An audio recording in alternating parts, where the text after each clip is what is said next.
Hello friends, स्पर्धा परीक्षा मंच या आपल्या मराठी यूट्यूब चॅनलमध्ये आपल्या सर्वांचं स्वागत आहे. तर आजच्या आपण व्हिडिओमध्ये बघणार आहोत इडियम्स अँड फ्रेजेस यावरील प्रॅक्टिस सेट. तर या व्हिडिओमध्ये आपण सर्व परीक्षांमध्ये विचारलेले इम्पॉर्टंट असे इडियम्स अँड फ्रेजेसचा पार्ट कव्हर केलेला आहे. तर व्हिडिओ शेवटपर्यंत नक्की बघा. चला सुरुवात करूया. Cry for the moon means cry for the moon याचा अर्थ आहे एखाद्या अशक्य गोष्टीची मागणी करणे किंवा एखाद्या अशक्य गोष्टीसाठी रडणे. तर या अर्थासाठी कोणतं ऑप्शन्स मॅच होतं? तर ऑप्शन क्रमांक B, to ask for the impossible. To ask for the impossible म्हणजेच एखाद्या अशक्य गोष्टीची आपण मागणी करत आहोत. तर ऑप्शन क्रमांक B, to ask for the impossible. Cry for the moon means option क्रमांक B, to ask for the impossible. In a tight corner means in a tight corner याचा अर्थ असा आहे की आपण एखाद्या कठीण परिस्थितीमध्ये अडकणे किंवा आपण एखाद्या अवघड सिच्युएशनमध्ये फसणे. तर या म्हणीसाठी ऑप्शन क्रमांक B, in a very difficult situation हा ऑप्शन मॅच होतो आहे. तर इन अ टाईट कॉर्नर म्हणजे ऑप्शन क्रमांक B, in a very difficult situation एखाद्या कठीण परिस्थितीमध्ये अडकणे. Next, hit the nail on the head. Hit the nail on the head means या म्हणीचा अर्थ असा आहे की एक नेमक्या अचूक गोष्टीवरती बोट धरणे किंवा एखादी नेमकी अचूक गोष्ट सांगणे. Hit the nail on the head. तर ऑप्शन क्रमांक C, say something exactly right. नेमके अचूक बोलणे. Say something exactly right. तर ऑप्शन क्रमांक सी येईल. Hit the nail on the head म्हणजे say something exactly right. The puzzle was very easy. The puzzle was very easy. It was a. हे puzzle माझ्यासाठी अत्यंत सोपे आहे. म्हणजेच ते माझ्यासाठी पीस ऑफ केक आहे. पीस ऑफ केकचा अर्थ काय? तर अत्यंत सोपे किंवा अतिशय सोपे असे. The puzzle was very easy.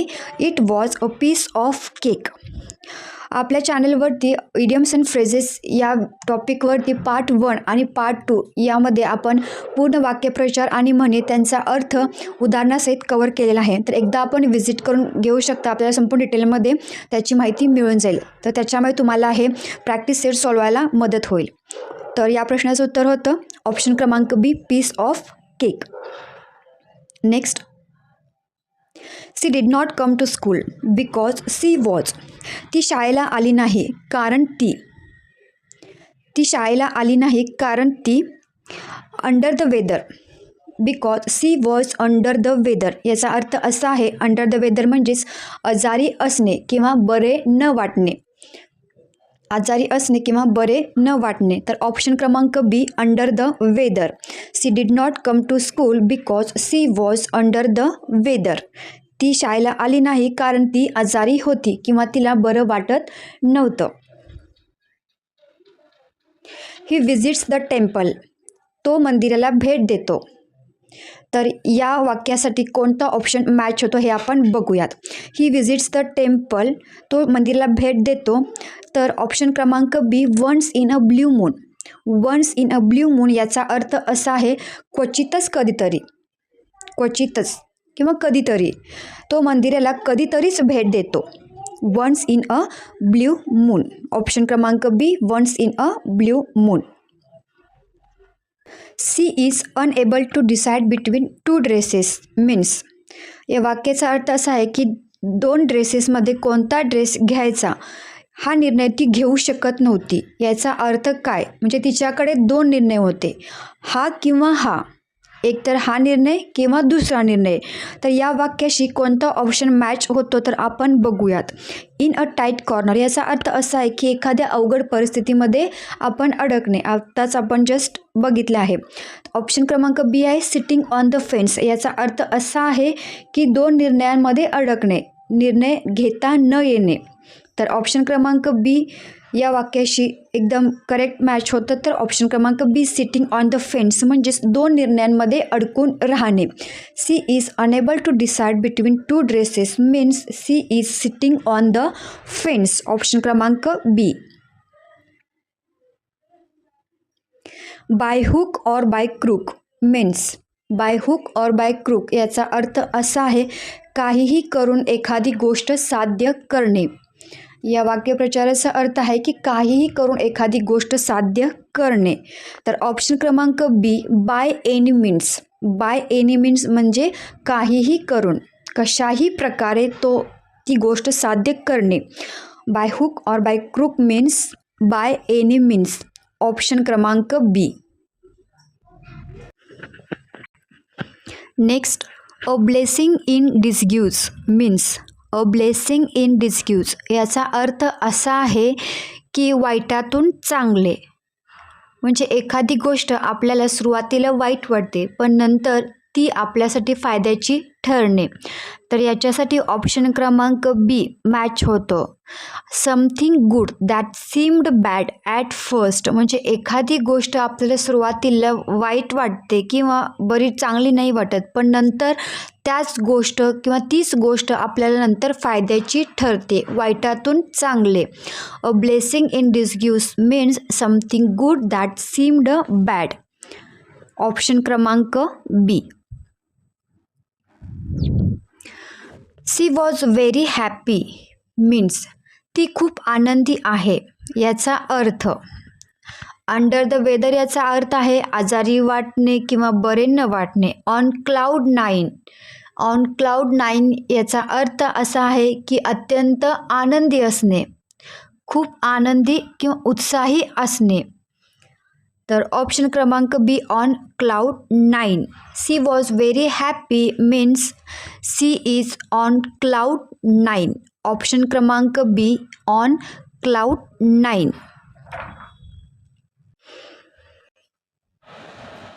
He studied late into the night means तो रात्री खूप उशिरापर्यंत अभ्यास करतो. याचाच अर्थ. तर या वाक्याशी कोणतं ऑप्शन्स मॅच होतं किंवा कोणती म्हण मॅच होते.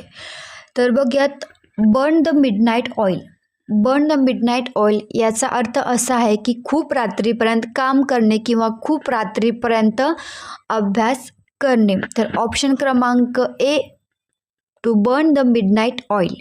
ही studied late into the night means he burn the midnight oil. Option क्रमांक A. Next, once in a blue moon means. Once in a blue moon means आत्ताच आपण बघितलेलं आहे व्हेरी रेअरली म्हणजे क्वचितच कधीतरी. ऑप्शन क्रमांक C very rarely. At the 11th hour means. At the 11th hour means तर याचा अर्थ असा आहे की अगदी शेवटच्या क्षणाला किंवा अगदी अंतिम क्षणापर्यंत वाट बघणे आणि त्या क्षणाला एखादा निर्णय घेणे किंवा एखादे काम करणे. At the 11th hour. तर याचा अर्थ आहे ऑप्शन क्रमांक B at the last moment. At the very last moment. Option क्रमांक B at the 11th hour means at the last moment. Next, apple of one's eye. Apple of one's eye याचा अर्थ असा आहे की एखाद्या व्यक्तीची आपण आवडती व्यक्ती असणे. एखाद्या व्यक्तीची आपण आवडती व्यक्ती असणे याचाच अर्थ एखाद्या व्यक्तीचा आपण फेवरेट पर्सन असणे. तर ऑप्शन क्रमांक B favourite person. Apple on one's eye means to be favourite of someone. Favourite person of someone. Next, he is in trouble with the police. He is in trouble with the police. तो पोलिसांच्या अडचणींमध्ये अडकला होता. म्हणजे तो पोलिसांच्या अडचणीमध्ये होता. तर कोणता ऑप्शन जसे मॅच होतं तर ऑप्शन क्रमांक A in a tight corner. In a tight corner याचा अर्थच असा आहे की एखाद्या डिफिकल्ट सिच्युएशनमध्ये आपण फसणे किंवा अडकणे. ऑप्शन क्रमांक A in a tight corner. Next, he is very rarely seen in the office. He is very rarely seen in the office. तर याच्याशी कोणता ऑप्शन मॅच होतो. तर मित्रांनो, आपण हे जे क्वेश्चन्स रिपीट होत आहेत तर याचा अर्थ असा आहे की जे क्वेश्चन्स याच्या अगोदर एक्झाममध्ये विचारलेले आहेत तर तेच क्वेश्चन्स मी इथे रिपीट केलेले आहेत. तर एकच क्वेश्चन तुम्हाला कोणकोणत्या पद्धतीने विचारला जाऊ शकतो त्यासाठी हे एक्झाम्पल्स मी या व्हिडिओमध्ये दाखवले आहेत. तर ही is very rarely seen in the office, याचाच अर्थ असा आहे की तो कधीतरीच ऑफिसमध्ये दिसतो, म्हणजेच he is seen once in a blue moon.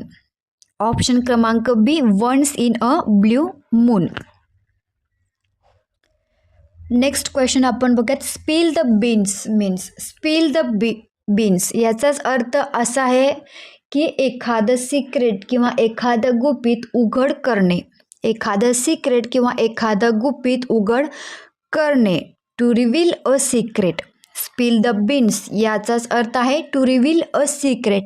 तर ऑप्शन क्रमांक B, reveal a secret. Next, call it a day.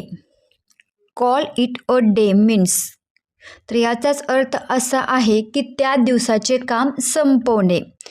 त्या दिवसाचे काम संपवणे किंवा थांबवणे. तर ऑप्शन क्रमांक C, stop working for the day. Stop working for the day. Call it a day means to stop working for the day. Option क्रमांक C. Next, face the music means. Face the music means, तर याचा अर्थ असा आहे की एखाद्या पनिशमेंटसाठी किंवा एखाद्या शिक्षेसाठी आपण सामोरे जाणे. एखाद्या शिक्षेसाठी किंवा एखाद्या पनिशमेंटसाठी आपण सामोरे जाणे. To face the music means to accept punishment or criticism. तर ऑप्शन क्रमांक B, to accept punishment or criticism. Next, turn a deaf ear means. Turn a deaf ear means, तर याचाच अर्थ आहे की एखाद्या गोष्टीकडे आपण इग्नोर करणे किंवा त्या गोष्टीला अवॉइड करणे. Turn a deaf ear means to ignore deliberately. जाणून बुजून त्या गोष्टीला आपण दुर्लक्ष करणे. तर ऑप्शन क्रमांक बी, टू इग्नोर डिलिबरेटली. त्याला लाईक, शेअर आणि सबस्क्राईब करायला विसरू नका.